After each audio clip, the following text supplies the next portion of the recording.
안녕하십니까. 김영환 TV가 생방송하고 또 국민의당이 또 녹화 방송하는 찰스와 환희의 티키타카 세 번째 시간이 됐습니다.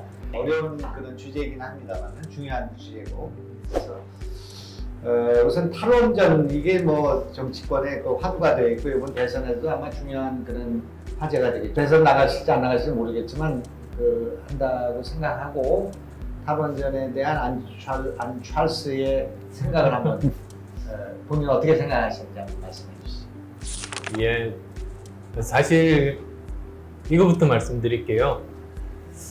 지금 정부가 탈원전 정책을 하는 거 잘못됐다고 봅니다.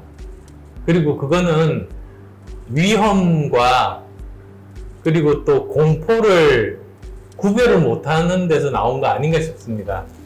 사실 그 둘 다르거든요. 자동차 사고가 있고 비행기 사고가 있어요. 근데 사고 확률이나 죽는 사람 숫자를 보면 자동차가 훨씬 많습니다. 그러니까 여기는 자동차 사고는 위험한 거죠. 그런데 훨씬 확률이 떨어지는 비행기 사고에 대해서는 사람들이 공포감을 가지고 있습니다. 실제 위험과 상관없거든요. 근데 정부 정책이라는 거는 이렇게 공포감이 아니라 실제로 위험한 곳에 대해서 정부가 위험도를 낮추는 정책을 세우는 게 그게 맞는 것 아니겠습니까? 이제 석탄이나 LNG 발전 같은 곳은 보면은 미세먼지 그리고 또 그 이산화탄소 이런 것들을 많이 배출하지 않습니까? 그리고 그게 지금 실제로 사람을 죽이고 있습니다. 왜 그러냐면 이산화탄소 때문에 지구온난화 현상 때문에 사실 코로나도 생기고 또 막 폭우라든지 또는 대형 화재라든지 생겨서 사람이 지금 죽고 있고요.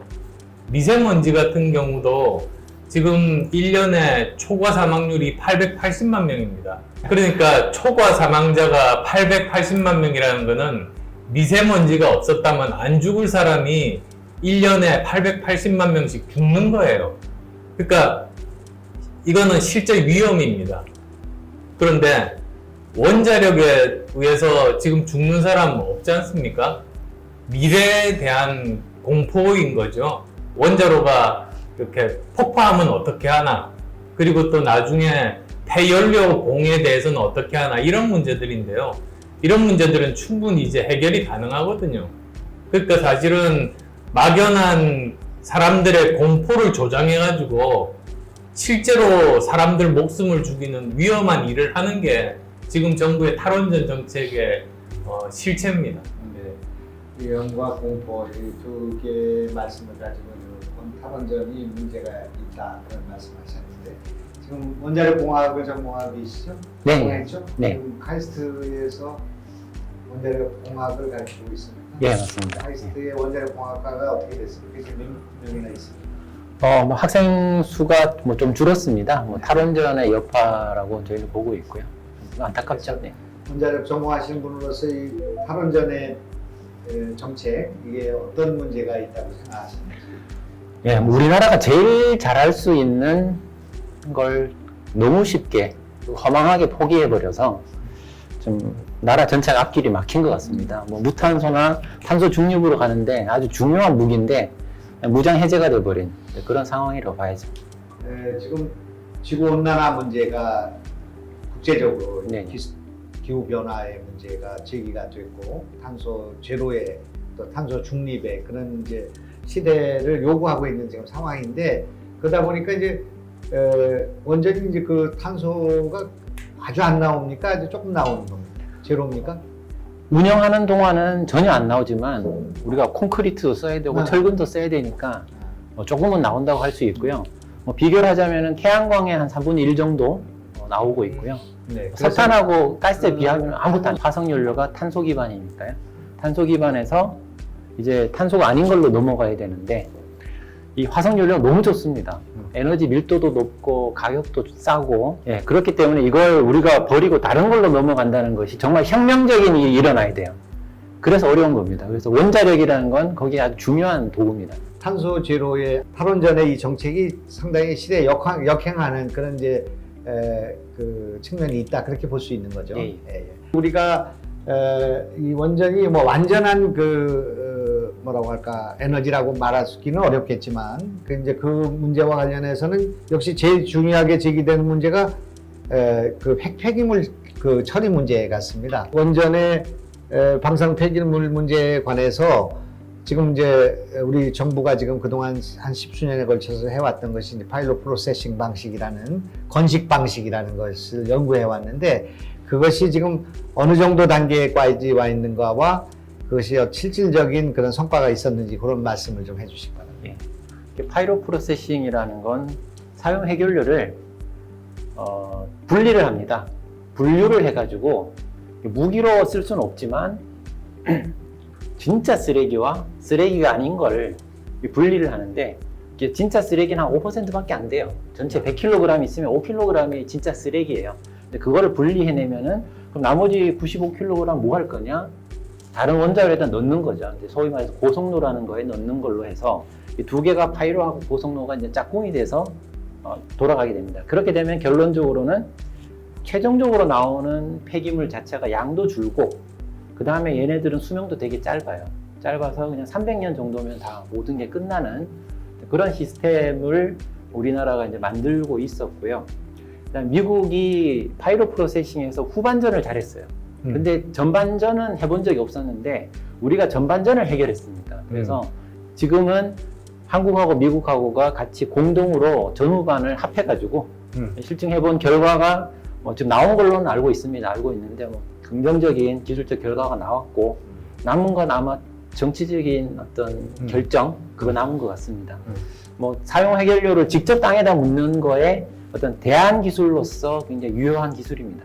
원자로를 잘게 잘라서 그걸 가지고 이제 아까 얘기한 것처럼 분해를 하고 거기에 95% 남아있는 그 핵폐기물을 재활용하면서 나머지를 처리하는 방식인데 부피를 10분의 1인가 20분의 1로 줄일 수 있는 획기적인 방식이죠. 그죠? 5%만 진짜 쓰레기로 버리기 때문에 20분의 1이 되겠네요. 20분의 1이라고 표현할 수 근데 있습니다. 이제 이 파일럿 프로세싱이라는 방식이 해결된 겁니다. 실제로. 근데 이 정부가 이거를 한미 간에 이것이 됐다는 것을 알고 있는데 이걸 발표를 하지 않고 있습니다. 발표하게 되면 이 고주의 처리 방식에 있어서 획기적인 그런 기술이 개발된 것이 되기 때문에 이것이 국제적으로도 이게 활용될 수도 있는 기술이 될 뿐만 아니라 우리의 그 쓰레기가 될 수 있는 핵폐기물을 다시 재활용할 수 있는 그런 기회가 되기 때문에 그래서 이런 문제가 지금 정치적으로 쟁점이 될 수 있는 지금 상황에 와 있는데 혹시 그 원자력 그 발전과 신재생 에너지 이런 거 관련해서 외국에도 많이 다녀오시고 했으니까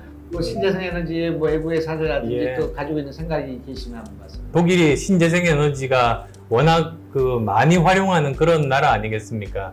독일에서 1년 반 있으면서 여러 곳을 다녔습니다. 그리고 저도 개인적으로 독일이 어떻게 신재생 에너지를 잘 활용하는지 알기 위해서 여러 회사도 이렇게 다녔습니다. 그 중에 하나가 그 슈투트가르트라는 그런 도시가 있습니다. 저 독일 남부에 있는 도시인데요. 거기가 벤츠 본사가 있는 데입니다. 거기 가가지고 이렇게 이야기를 들어봤더니 여러 가지 풍력 발전에 대한 많은 기술들을, 첨단 기술을 갖고 있더라고요. 그리고 대표적으로 했던 것이 독일이 남쪽은 전부 다 육지에 둘러싸여 있지만 저 북부는 북해와 접해 있습니다. 그래서 거기 북해 아주 바다 깊숙이 그 굉장히 많은 수의 굉장히 큰 대형의 풍력 발전기들을 거기에 설치해서 굉장히 많은 전기를 거기서 공급을 받아서 저 독일 북부가 사용하고 있더라고요. 근데 거기는 그 바람의 세기가 워낙에 강하고 그리고 연중 계속 거의 일정하게 유지되기 때문에 그런 것들이 가능한데 이건 한국에서는 그렇게 바람이 세기도 거기에 비하면 훨씬 더 약하고 불었다가 안 불었다가 하니까 이게 한국에서는 쓰기가 힘들겠다는 생각이 들었고요. 독일이 이런 신재생 에너지를 쓸 수 있는 이유 중에 하나가 그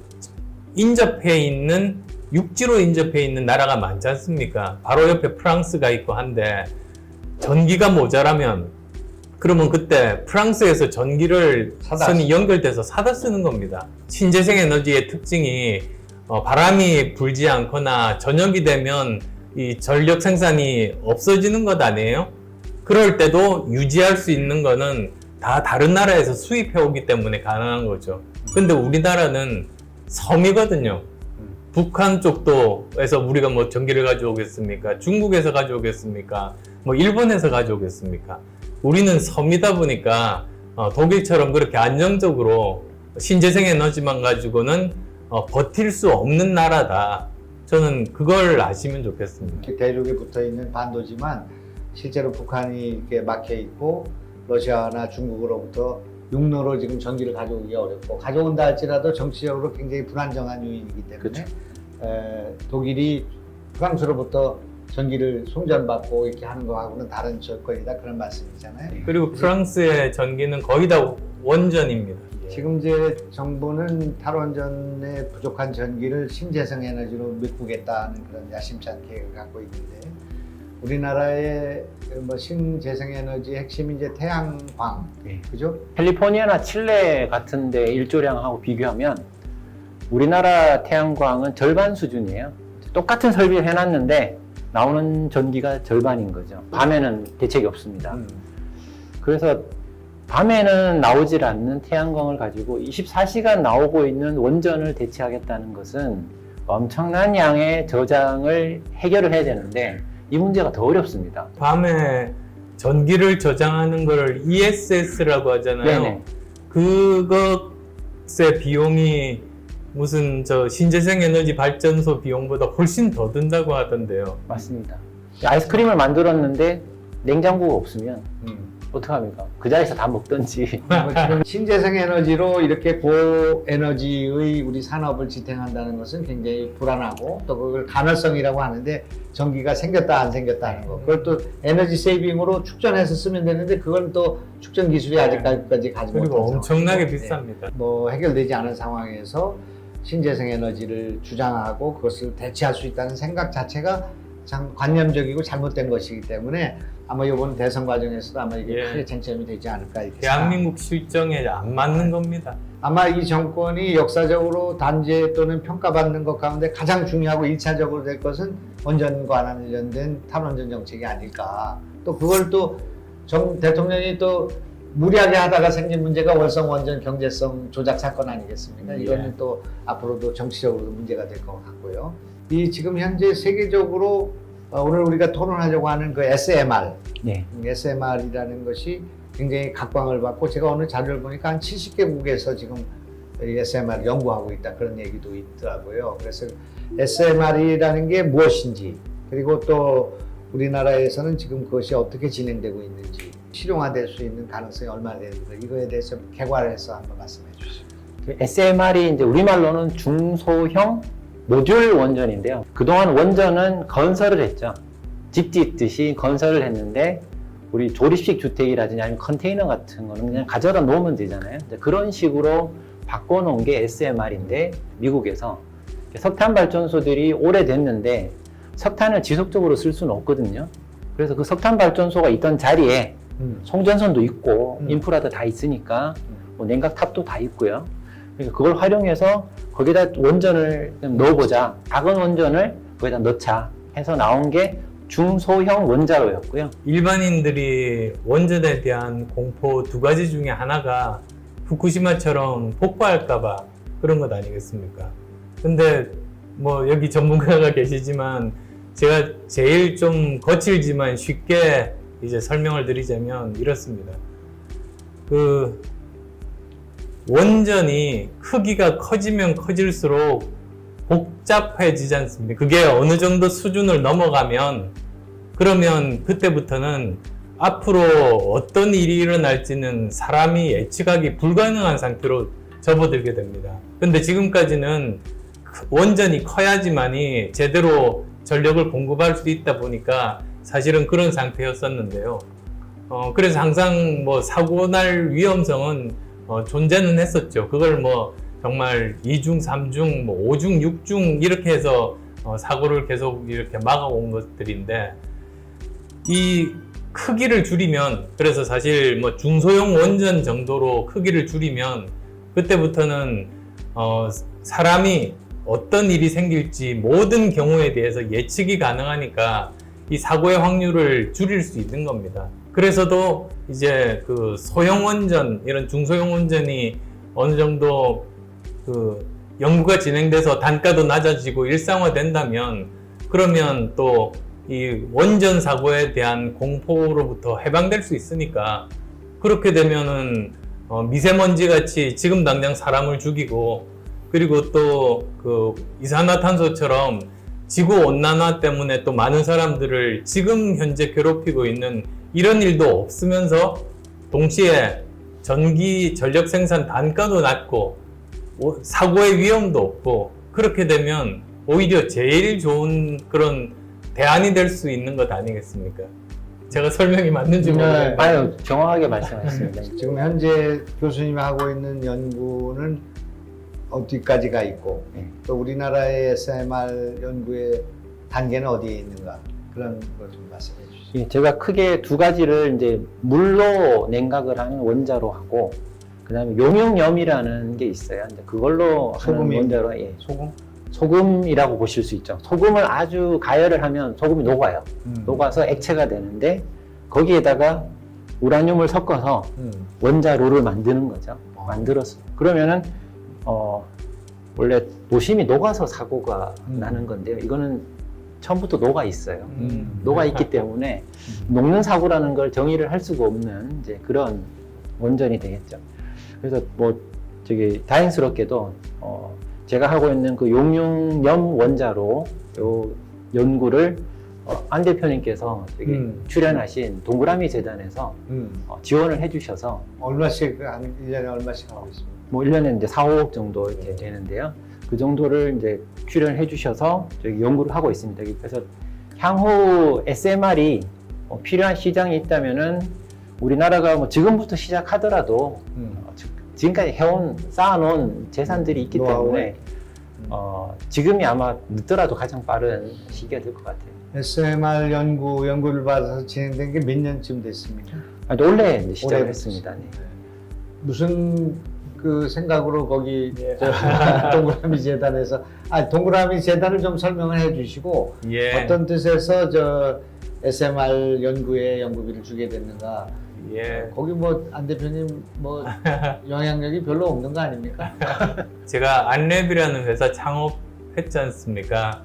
근데 저는 예전부터 항상 생각했던 것이, 성공이라는 것에 그 소유는 개인이 그걸 100% 소유하는 것이 꼭 옳지는 않다는 생각을 했어요. 이 대한민국이라는 우리 선조로부터 내려와서 많은 분들이 고생해서 만든 이 인프라와 인력과, 그리고 또 이런 시스템들 때문에 어떤 벤처 기업이 성공할 수 있는 거거든요.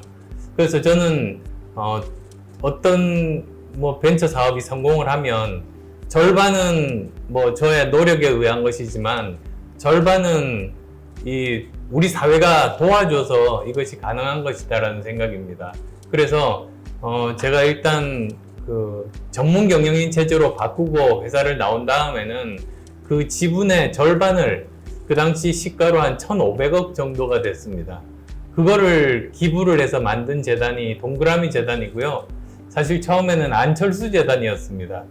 근데 그 이름을 쓰면 안 된다고 해서요, 할 수 없이 이름을 다 지우고 안에 있는 이 이응자 동그라미만 남겨가지고 동그라미 재단이라고 만든 겁니다. 그리고 이거는 정치하기 훨씬 전에 만든 겁니다. 그러니까 뭐 정치적인 목적은 전혀 없죠. 근데 동그라미 재단이 관심을 두었던 것이 우리 인류를 위해서, 우리 대한민국을 위해서 꼭 필요한 일인데, 정부에서는 정책의 방향에 달라서 지원을 하지 않고, 기업에서는 당장 수익이 안 되니까 지원을 하지 않는 이런 연구들이 많더라고요. 그 중에 하나가 지금 원전, 소형 원전에 대한 연구입니다. 이 정부의 탈원전 정책 때문에 잘못하면 명맥이 끊길 이런 가능성이 있어서, 그래서 이 동그라미 재단에서 지원을 하기 시작했고요. 여기 그 소형 원전뿐만 아니라 지금 울산 과기대에 그 분해되는 플라스틱 있지 않습니까? 플라스틱 공해를 없애는 그런 분해되는 플라스틱 연구부터 해서 6개 정도 과제를 지금 매년 지원을 하고 있습니다. 그렇습니까? 저 플라스틱 그것도 하고 있습니까? 네, 그렇습니다. 우리 저 며칠 있다가 플라스틱에 관한 다음 주제를 하려고 하는데 그때도 좀 소개를 해주세요. 네, 네. 신한울 3, 4호기가 울진 원전인데 네. 신한울 3, 4호기를 7천억인가 들여서 이 원자력 발전 그 발전기를 그 뭐라고 합니까? 제작해놨죠. 예. 제작 그 세관을 만들어 놓고 만들다가 지금 중단을 해가지고 그 몇 년째 지금 그게 예. 그 야적장에 그냥 있다는 거예요. 말씀하시니까 생각이 난 것이 지난번에 벌써 한 두세 달 됐습니다만 그 여야 영수회담이 예. 청와대에서 열렸습니다. 대통령하고 5당 대표가 만났었죠. 근데 뭐 5명이니까 점심시간에 시간이 짧아서 정말로 중요한 거 하나라도 이야기해서 관철시켜야 되겠다고 생각을 한 겁니다. 그래서 제가 이제 마음먹고 들고 갔던 주제가 신한울 1호기입니다. 그 당시만 하더라도 신한울 1호기가 벌써 완공이 됐는데 이 운영 허가를 안 내고 막 저 7개월인가요? 계속 이렇게 끌고 있었습니다. 계속 이 핑계 저 핑계 대서 이미 다 저기 설비 투자 다 하고 이제 곧 시험 가동하고 이제 발전을 할 수 있는 건데도 계속 시간을 하다 보니까 저 한 달에 적자가 400억씩 누적이 되고 있었습니다. 근데 뭐 적자도 적자지만 그게 가동이 돼야지 또 다른 그 여러 가지 업체들이 또 일을 할 수가 있지 않습니까? 그래서 제가 마음먹고 그때 점심 시간에 제가 발언할 차례가 돼서 대통령한테 직접 물었습니다. 신한울 1호기 지금 완성된 지가 벌써 몇 달인데 계속 엉뚱한 핑계로 운영허가 안 내주는 거를 아느냐고 그랬더니 대통령이 자기 처음 듣는데요. 그래서 제가 그거 확인해 보시라고 했더니 그때 비서실장한테 그 확인을 하라고 하더라고요. 그런데 결국은 그때부터 시작이 돼서 이제 운영허가를 받아서 그건 저한테 참 보람 있는 일이었습니다. 그게 아마 안 대표님 말씀하시고 나서 한참 뒤인 것 같습니다. 예. 원자력위원회가 이제 잠정 허가를 해가지고 시운전에 들어갔는데 그것이 상업운전을 하는 날짜가 내년이죠. 내년 3월 9일 대통령 선거 끝나고 그날입니다. 예. 그러니까 이 탈원전의 역사가 나중에 그걸 기록하게 되면 참 기가 막힌 일인데 그 중에 하나는 신한울 1, 2호기가 상당히 그렇게 건설이 돼 있음에도 불구하고 이렇게 늦춰서 하루에 17억이니까 한 달에 한 400억 정도 예, 이렇게 손해가 된 건데 이런 일들은 정말 그 탈원전을 둘러싸고 있는 기막힌 여러 가지 일들이 많이 벌어진 것이다 이렇게 볼 수가 있겠습니다. 태양광 풍력한다고 온산이 벌거숭이가 되었어요. 미래에너지 어떻게 해야 할까요? 우리 안철수 우리 찰스님이 만약에 대통령이 되신다면 우리나라 에너지 믹스라고 하죠. 에너지 예. 전력을 어떻게 끌어갈 수 있다고 생각해 보세요. 사실 지금 저렇게 태양광 풍력한다고 온산을 벌거숭이로 만드는 건 정말 범죄 행위라고 저는 생각합니다. 그것도 제대로 효율도 아직도 높지도 않은 태양광 그리고 또 적절한 위치도 아닌 곳에 풍력을 한다고 우리가 정말 수십 년 동안 고이 이렇게 키워온 그 나무들을 베는 거는 그건 절대로 해서는 안 되는 일이다. 그리고 또 지금 현재 우리가 앞으로 이 신재생 에너지가 아무리 발달을 한다고 해도 그것이 지금 현재 정부 계획 최근에 나온 거 보니까 뭐 70%를 한다는데 그거는 불가능하거든요. 그러니까는 정말 객관적으로 과학적인 그 자료에 근거해서 계획을 세우고 거기에 따라 가지고 진행하는 게 맞지. 지금 저렇게 마구 산들을 다 베어버리면 우리 미래 세대에게 죄를 짓는 일이라고 생각합니다.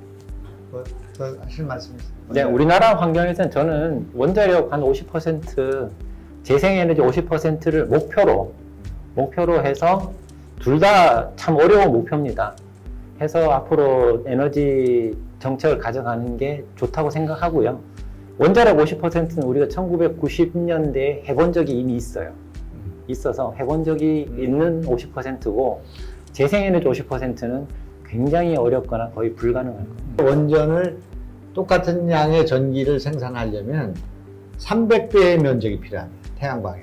그리고 그것이 굉장히 여러 가지 환경 오염의 문제가 있고 우리 같이 사막이나 못 쓰는 땅이 거의 없는 나라잖아요. 그게 다 녹지대로 예, 그림면 거기에다가 밤에는 생산도 못하고. 그러니까 이제 그런 문제가 있기 때문에 신재생 에너지에 대한 미련은 좀 버려야 되는 거 아닌가. 그러니까 제한된 면에서만 활용해야 되는 거 아닌가. 현실을 봐야죠. 예. 지금 정부가 얘기하는 2050, 2050년까지 탄소 제로를 하겠다고 문재인 대통령이 그 정상회담에서 얘기를 하셨거든요. 저는 대통령이 도대체 탄소 중립이라는 개념을 모르는 것 같습니다. 사실은 탄소 중립을 하려면 전기만으로 되는 건 아니거든요. 전기를 신재생 에너지로만 한다고 해도 그게 탄소를 배출하는 것에 거의 뭐 한 3분의 1, 4분의 1밖에는 차지하지 않습니다. 나머지가 보면 자동차가 있죠. 그 다음에 또 농축산물이 있죠. 그 다음에 또 제철소에서 제철소 하나에서 만드는 그 CO2가 전체의 거의 한 10% 이상 될 겁니다. 우리나라 전체 CO2 배출량에. 모든 분야에 대한 새로운 신기술을 개발해야지만 되는 것이지, 그 중에서 일부만 해당하는 그 발전소만 신재생 에너지로 한다고 탈탄소가 가능하다? 그거는 탈탄소가 뭔지 모르는 거죠.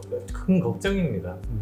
어떻든 우선은 SMR 그 관련해서 앞으로 계획 또 앞으로 전망 이게 언제쯤 우리는 SMR을 생산할 수 있는 그런 예, 뭐 SMR은 일단은 뭐 세계 시장을 보고 이제 가야 되는 거고요. 더 시급한 건 아까 말씀하셨듯이 신한울 3, 4호기 이걸 좀 건설 중단해 놓고 아무 이유 없이 중단해 놓기 때문에 이거 빨리 건설 재개하는 게 제일 시급한 문제고요. 그 다음에 연구 개발해서 새로운 SMR을 만드는 것도 정부가 제대로 지원해서 궤도에 올라갔으면 좋겠습니다. 우리 안 대표님 앞으로 우리나라가 좀 먹고 살아야 할 기술 예. 본인이 생각할 때 뭐 국민한테 제시할 수 있는 그런 일자리나 또는 먹거리나 이런 것 관련해서는 어떤 방향으로 가면 좋을지 한번 시간이 좀 있으니까 한번 말씀해 주시죠. 아마 인사이드 빌스 브레인 이런 다큐멘터리 본 분 계실 겁니다. 넷플릭스에 있어요. 근데 그 스토리가 뭐냐면 빌 게이츠가 재단을 만들었는데 그 사람이 하려고 했던 일이 3가지가 있었는데요. 그게 다 좌절된 거예요. 근데 그 중에 하나가 바로 소형 원전이었습니다. 이 사람이 소형 원전이 미래라고 생각하고 연구 개발을 하고 나서 이제 중국의 시진핑과 협약을 맺었어요. 처음으로 이제 거기서 시험하려고요. 그랬는데 결국은 이 트럼프 대통령이 당선되면서 중국과의 관계가 틀어지는 바람에 결국은 좌절하고 그냥 더 진행을 못하는 그런 스토리였고요. 다른 2가지 일도 마찬가지였습니다.